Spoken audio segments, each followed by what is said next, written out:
Gotcha. So were you a freshman in college when you got recruited to sell books, or were you pretty late in the game? How did you get introduced? So I felt like I was old in the group because, a lot of the students that came out their first summer were freshmen.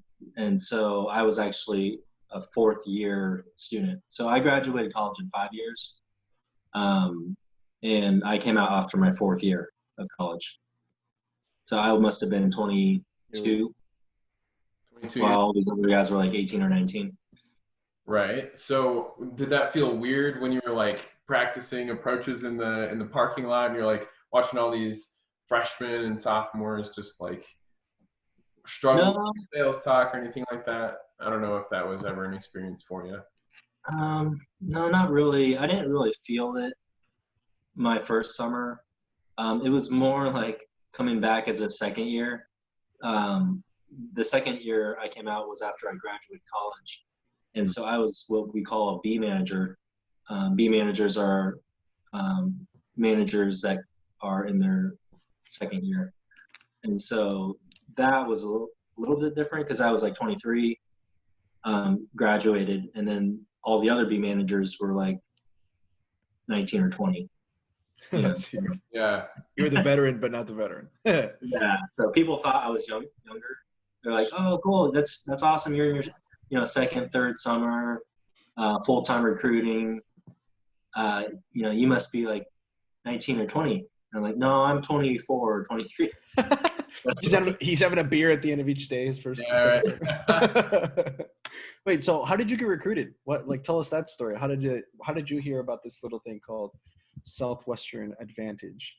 Yeah, so it's pretty cool. So I became good friends with a guy named Anthony McPhillips, and I don't know if you know him, Andres, but anyway, Anthony and I got to become good friends. I think through Ultimate Frisbee is when we first met each other, and so we became friends through that. And then pretty much we just like were workout buddies, so we would go to the gym every day with each other. And then I remember one day he was like, "Hey, Phil, you should come check this thing out. My cousin did this thing last summer and made a lot of money, and I want to go learn about it." So Anthony, my friend Anthony, his cousin's Joel Cush, and so I remember. So I went to University of Nebraska-Kearney, small college, 6,000 students. So we just went to the commons area, and I remember sitting down, and I didn't know anything about the job. He just said, "Hey, my cousin did this. Like he made 19,000 last summer." I was like, "What?" I was just like, "It was illegal." But I just went to check it out. Definitely money driven that summer so let me give you a little context. I was 5-year student. I had a music scholarship and an academic scholarship, and both of those were 4-year scholarships. So going into my 5th year of college, I actually had to pay a lot more because I didn't have the scholarships for my last year of college. Right. So I was thinking, and I waited tables throughout when I was a student. So I knew, the most I could make in a summer waiting tables, maybe 4,000 or 5,000, something like that. Yeah. And so when my friend Anthony told me about this, it was like 19,000 in the summer. My gosh, like, all right, I'm intrigued. And so I remember going to this thing, and Matt Atchison, Andres knows Matt. I know Matt. And you know Matt too as well, yeah. Oh yeah. And the best way I can describe Atchison is inspiring and confident and a leader. Like I remember going to this thing, and Matt was there, and also Tyler Clay.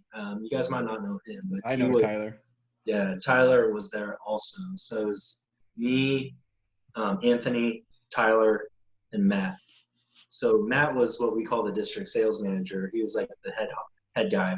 then Tyler was a student at Kearney, and he was recruiting. So Tyler actually was my recruiter, I guess you could say. But I remember going to this thing and I was like, okay, this is interesting. I saw the averages of what students can make, and I was just like, okay, well, average student makes 8,000, and then Joel might hate me for saying this, but I remember. So this is a little later in the interview process because sometimes they like to have like people interviewing talk with people who've done it before, and so I remember looking and seeing Joel in his how much money he made, and then I remember meeting him, and I immediately in the back, I didn't tell this to Joel, but I remember in my back of my head, I was like, if this guy can make 90,000, I know I can do that. I believe Joel was brought up in the last episode. And this same experience seems to be common for people when they're like, if this person can sell books. Yeah. Because Brandon said the same thing. Comment if you were listening and this is something that happened to you, comment, because we want to see how many. No, we should all do like a Joel Kush, what do they call it, burn, or like a roast. Roast, yeah, roast of Joel Kush. The roast of Joel Kush. Roasting. So okay, you got into all this and you sold in New England every summer. I'm curious, like, what are some just straight up weird instances? Like my first summer, I remember following you, and you were working in Massachusetts and near Springfield.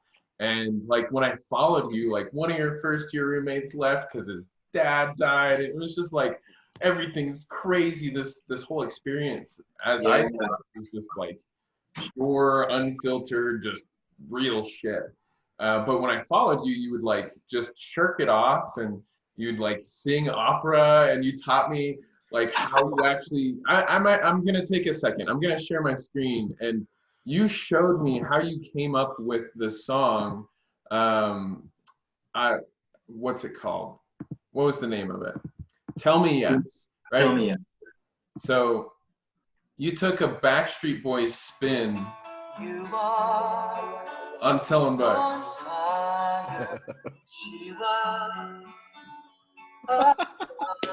You need to skip to the chorus. Let's make it to the chorus. Yeah, all right. It's gonna be a great day when she is torn apart.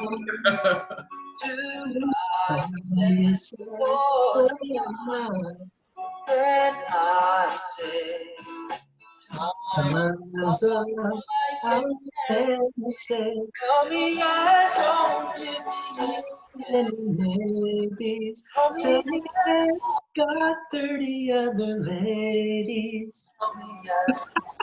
I never wanna keep you say, come back another day. Oh. All right. Well, That's good. That's good stuff. I love it. I could watch that any day.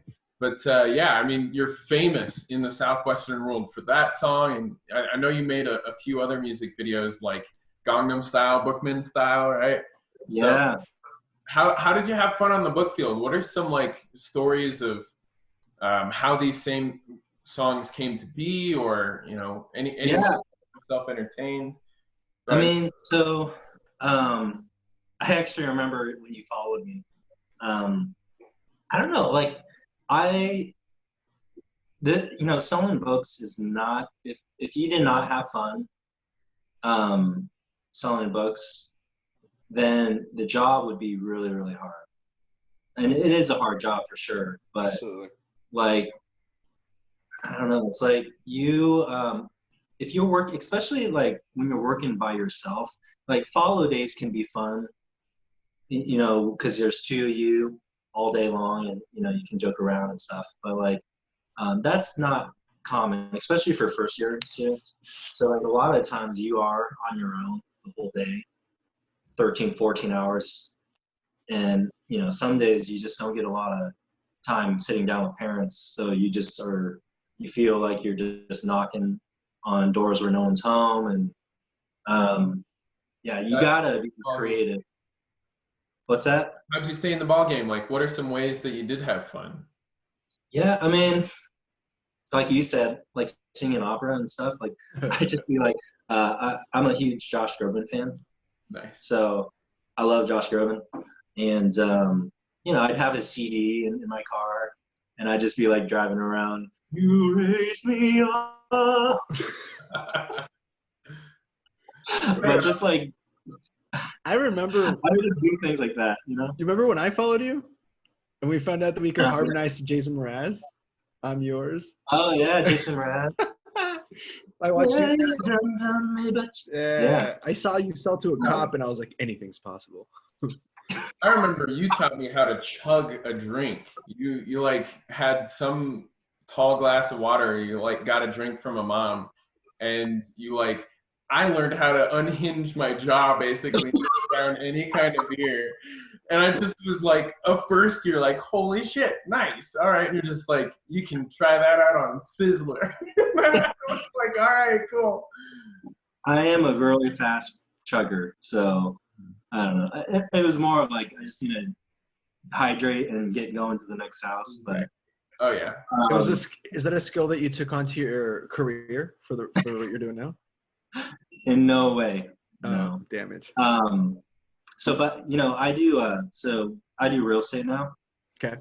So I'm a realtor in Nashville and do residential real estate, and I actually do funny videos for real estate also. Oh, really? Yeah. So like, the way I do incorporate that in my career now is I have this network of people that are in my sphere that they would use me as their realtor. But part of what I do to help build a referral-based network is I send out videos to my network. And I try to do it, if not every month, at least once a quarter or so. Yeah. But just like videos that are pretty funny that I make. And they're all real estate related.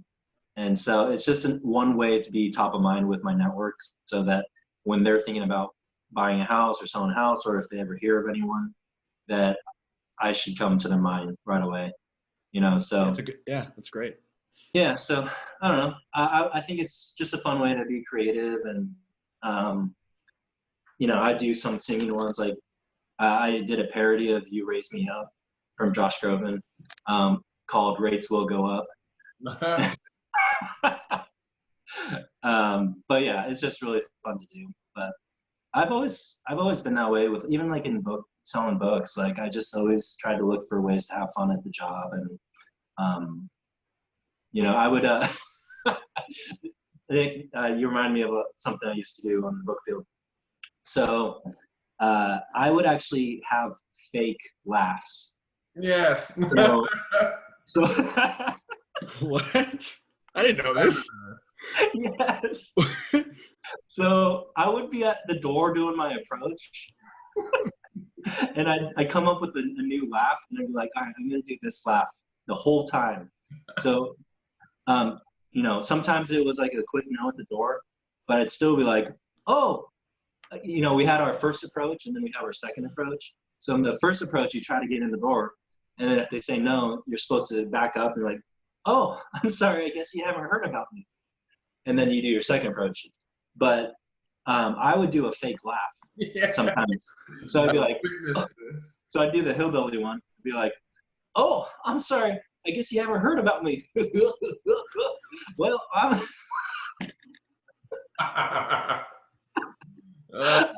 You did this with like moms? Yeah. Yeah, I would do the Scooby-Doo laugh a lot. Yeah, it's a Scooby-Doo laugh. I'd be like, oh, I'm sorry, I guess you haven't heard about me. Oh, way. Did they ever work? Yeah, it'd make them laugh too. But the thing is, they didn't know that was my real laugh or not. So are they actually going to say something? Oh, No. man. They might just think, that guy has a weird laugh, but okay. That's epic. Yeah, that was fun. Oh, man. Yeah, that was a good time. So, Go ahead. so what brought So you sold how many summers? 4, 5, I sold 5 summers. 5 So I did summers. 3 summers. No, sorry, 2 summers as a student, I guess, and then 3 years out of college. Right. So Okay. transitioned to corporate recruiter for 3 years. So I'm from Nebraska, so I moved to Iowa for my first 2 years out of college. Ugh. Glorious That's Iowa. that's a dark turn of your life. Yeah. How did you know it was time to leave? What brought you to the point you're like, I think I need to move on to the next thing? Yeah. Well, I mean, to be honest, I probably stayed at least a year too long, in my opinion. Everyone said that so far that we've talked to. All Everyone right. has said that. Brandon did it right. Shane definitely felt like he stayed too long. Okay. Yeah, I think I would agree with Shane. It's weird if you kind of get sucked into where you kind of have tunnel vision of what career possibilities are available to you. And so if there's one critique I could say about management in Southwestern is that as much as you want to retain as many managers, I think they need to, and maybe it's changed by now, but I do think that they need to really take a honest look at each person and just be okay to advise them to not come back and not let them come back, almost like you're fired. Because I think there are some people who it's not good. It's not a good fit, Right. and they could waste another year and spend all time recruiting and bring out a few people and not produce well. And, I just think that would be one thing, that they are so focused on retention that, sometimes it's okay to let people go. It's necessary. And so, but yeah, my fourth year. Let me back up. My 3 years of full-time recruiting. My first year I actually didn't do too bad recruiting. I brought out 9 people. Now they didn't produce much, but I did bring out 9 from Iowa State, which is I was shooting for 10, but got 9. And that was my best year in sales too.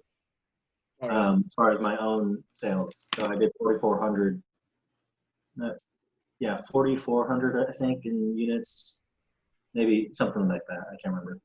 But my second year, though, corporate recruiting, I don't think anyone came back from those 9. No one came back. So it's basically starting from over again as far as no B managers coming back.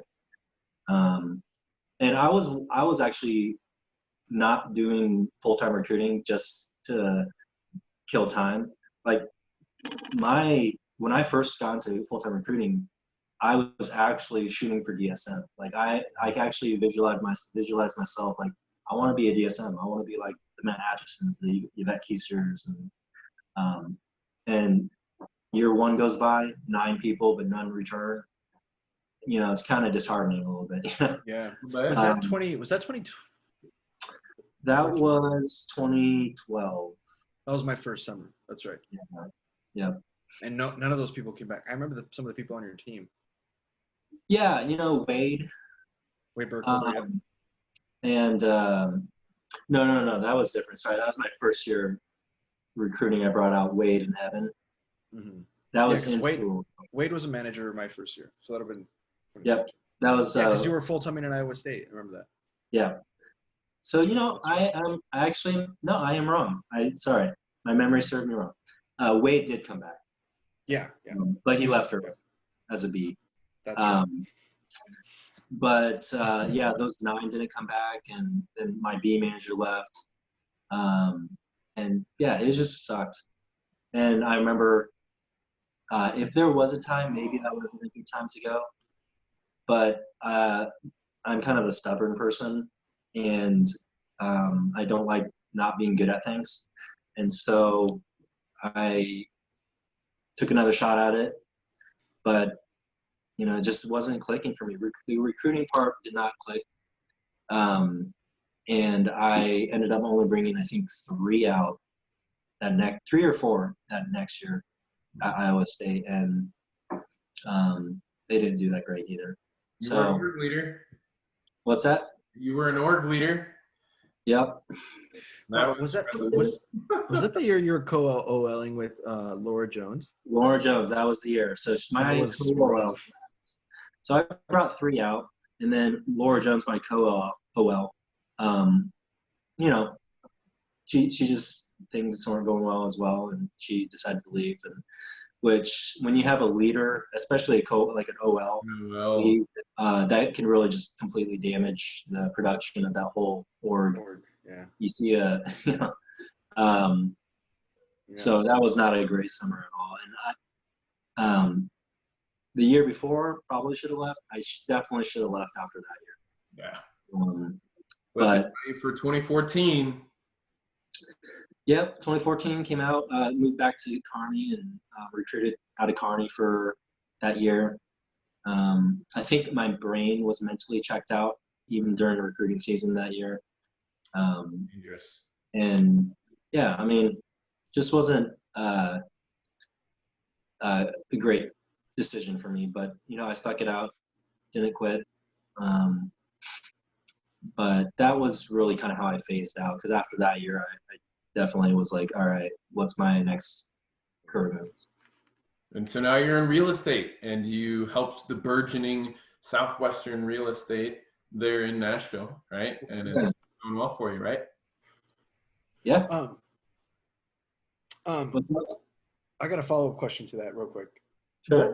What was your experience like, specifically towards the attitude of people who you knew in Southwestern when you said they were going to leave? The experience of what? When, like, the experience of the attitudes towards coming from the people that you were friends with in Southwestern.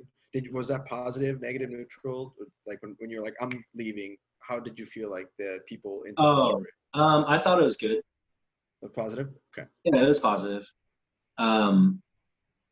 Yeah. At that point, it was just Yvette and Grant and my BSMs, and yeah, they were positive. I mean, they obviously wanted to meet with me and try to talk to me about coming back. But I also came off my worst summer. I sold less units that summer so my last 2 summers my 4th summer, I actually produced what I did my 1st summer. And then my last summer, I produced almost a little over half of what I produced my 1st summer. That's no fun.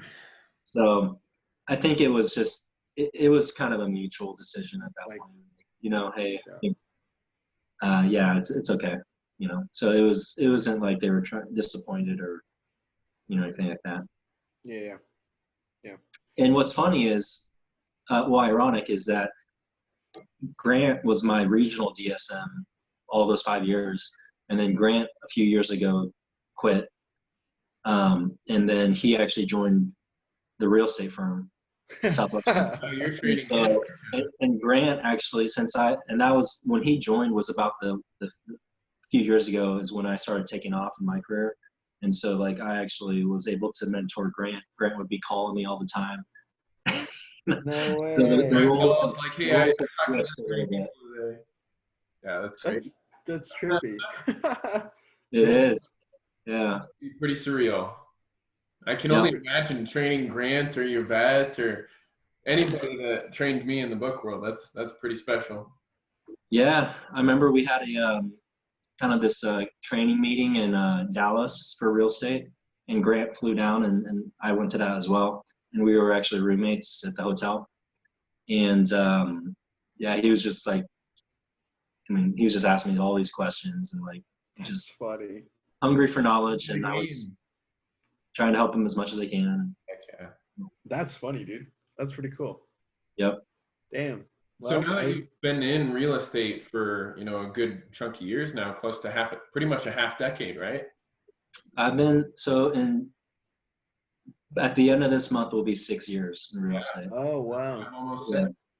So congratulations on, you know, finding success in what typically is a cutthroat career. You know, sales industries don't really lead to success readily and easily. And it takes, those skills that we developed in college that push you, to a higher level of excellence than most. So Yeah. what are some things that you've learned in your current career, or just like lessons along the way, like that you've learned after Southwestern that you feel are worth sharing with people?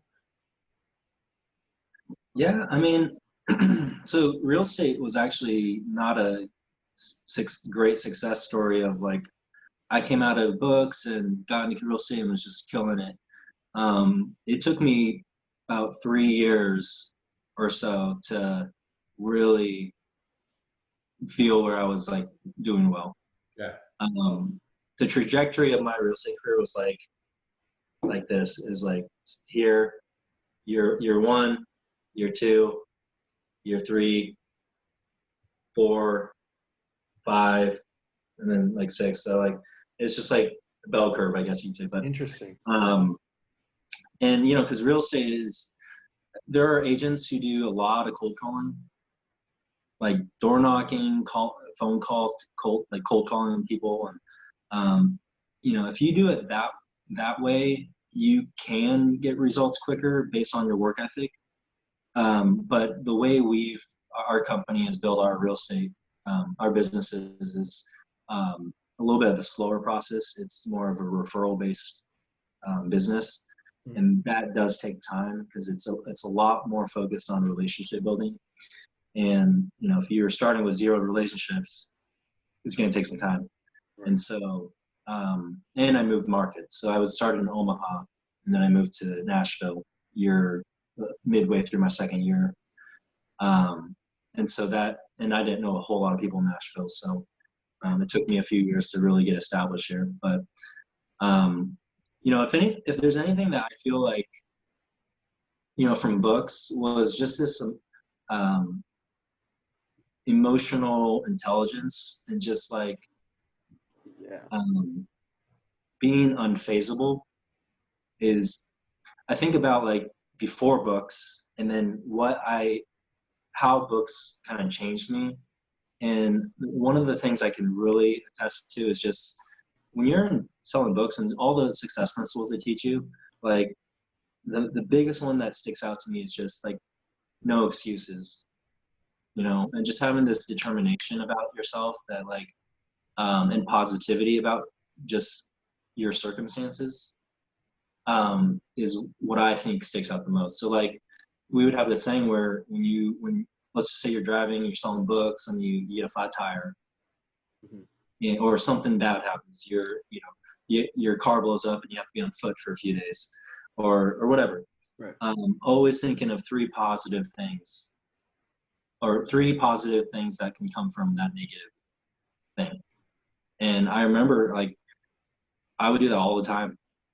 And like selling books, I just like get frustrated about something, like, all right, and I wouldn't move forward. I would not stop. I would not keep going forward until I thought of 3 positive things. Sometimes that was really hard to think of 3 positive things, but I did. And I don't do that now. Like I stop and like think of 3 positive things. But what it did do is it helped me have perspective on some stuff, and just like, in real estate, I guess one thing, maybe something that could be negative is, you're doing really good follow-up with people and the people who and then you look on Facebook and one of your good friends closed on a house without you. You're just like, that's like one of those gut checks. Like, I understand. Like, dude, what did I do wrong? Like, did you not want to use me? Why didn't you want to use me? You use this other agent. Dude. Yes. So there's those things, and like, so I messed up too. There's some things earlier on where I messed up on a contract and I had to eat it with my commissions. So like there's some things like that. But but just like having this sense of the things that are bad are never that bad, and the things that are good are never that good. And just kind of having this level-headedness of just being steady like a rock, And I think that's one of the biggest things I took away from books, and just all the ups and downs of selling books and just like recruiting, and like you'd be recruiting a student all spring and you recruit someone through the fall and they end up not coming. I had that happen. My year I brought, my second year recruiting, I had this sister of an alumni who was recruited in the fall, and she was super sharp. And it was like April, second week of April, and I get a message from her, and she meets up with me, and she's like, "I'm not coming out." Oh, You know, all like 8 months of, or 6, 7 months of training, and I'm like, it's that same realtor thing. Oh, you're like, oh no.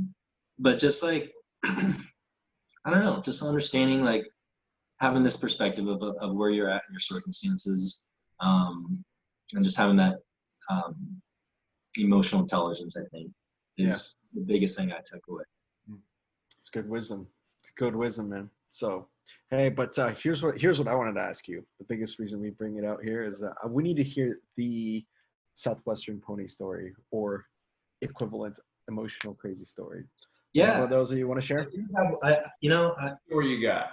I talk about books, not often. Well, I have a lot of friends here in Nashville that are not book people, so like I don't tend to talk about books very often. But when I do, I always tell this story because it was my first summer, and I remember it like it was yesterday. Honestly, like it's very vivid, and it meant a lot to me. And so it was I don't remember which week it was. I feel like it was early in the summer because I remember it might have been like my second week or something like that. They're in Connecticut, right? In Shelton, Connecticut. Yep. And I remember working all day. Now I was actually a student who did pretty well. My first summer, I was ranked number 2 in Nebraska, 3,500 units, and it was a really good summer. And I had a really fast start too. But I remember this story because so I was working, and it was maybe like 3 or 4 in the afternoon, and I knocked on a store, and it was this Indian dad. I just had Indian food for lunch. Nice. But I remember he answered the door, and he's kind of one of those like barely open the door, guys. And he's like, Yes. What do you want? And he was like trying to do my approach, and he was like, can you come back later? I'm really busy right now. Just come back. And so I knew he had high schoolers, but yeah. So I was like, and he shut the door. So I was like, all right, I'll just mark him down as somebody to come back. And then I remember later in that night, I was in that same neighborhood, maybe like a couple streets over, and I sat down with this family, I don't remember, I think it was like 2 or 3 kids, and both parents were there. So I sat down with them, and we're taught in books to like really only spend about 20 minutes with the family, because if they're going to say yes, they're going to be yeses in 20 minutes. If they're no's, they're going to be no's. So I sat down with them, and I was doing my whole presentation. They seemed super interested, and I actually spent a lot longer. I think I spent maybe an hour with that family when I should not have. And so you can see where the story's going. They said no. And I was just like devastated, because it was one of those where like their body language was like, oh yeah, we're interested, they're interested. And then the kids backstab me because the very end of it, like I closed like 2, 3, 4 times maybe. And then the kids, the parents look at the kids, you're not going to use this. Are you going to use this? Be honest. And they're like, probably not. Oh. Damn. I was like, oh, you little. Like, come on, please say yes. But then their neighbors bought, right? So I'll get to the end of the story. So they said no. I walked out of there with the tail between my legs, and I was like, dang it. But I got out of there late. Like it was like 9:45, maybe almost 10 o'clock. I remember it was way late. but there's just something in me. I was like, I can't end on that. Like, and so I looked at my map and I saw that one Indian dad, and I was like, oh yeah, they have high schoolers. Maybe they'll still be up. High schooler parents usually are up later. So I drive over to that house, and the lights were not on. It was dark, but I was like, all right, let's just do it. Action. So like I just forced myself out of the car and ran to the door and knocked. And I see the lights go on, and the dad answers the door, and he's super mad. Like he's like, "What are you doing? It is almost 10 o'clock. We're sleeping." Holy shit. I was just like, oh. Oh no. But I was, he was like, "Oh, what the heck are you doing?" And I was played kind of like the timid approach thing. It's like, I'm sorry, I was just down the street, and I just got out of a presentation, and like I figured you had a high school, and just being as shy and like as timid as possible, hope that he had pity on me, and and so he's finally like, all right, just come inside really quick. So we don't even sit down anywhere. So he just is standing there at the port in his foyer area. He's like, all right, what are you doing? Just tell me, be quick.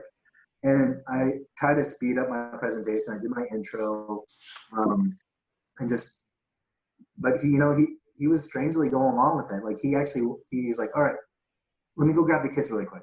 So he wakes up the kids. And so we go down, the kids come down, and they're just sitting on the stairway. And I'm like sitting on the stairs with them, showing them. And like we get to I didn't even tell him how much it was, but literally like I'm getting through my presentation, and I remember this, like he stops me and he's like, look, hey, Phil, come here. I remember what he said to me. He said, Phil, look, I don't know if my kids are going to use this, but I can tell that you're working really hard, and so I'm just going to buy them. Hell yeah. And I didn't even tell him how much, but he's like, all right, how much are they? Oh shit. He just committed to something that was like. He's like, all right, cool. And he goes and grabs his checkbook, and he writes me a check. And then, and I leave the house, and I'm just like, I remember it was early in the summer because I left the house as like one of those solely, like, you're so high on life that you just like, I don't know, I couldn't. The glow. Yeah, man. But yeah, it was amazing. And I remember thinking, I was like, man, if I wouldn't have found that. I mean, maybe if I knocked on his house in the afternoon tomorrow, he probably wouldn't have bought, or maybe he wouldn't have said that. But it was that timing of me just working hard, and right. him noticing that, and to where he would just buy it. Like that meant a lot to me. And so, yeah, that's my pony story. Rock on, Phil. Well, you're a city stud. Even, damn, dude. I don't know, city students, right? But yeah. Thanks for hopping on and gracing us with a little bit of insight as to your experience at Southwestern. Continued success to you and what you got going on there in Nashville.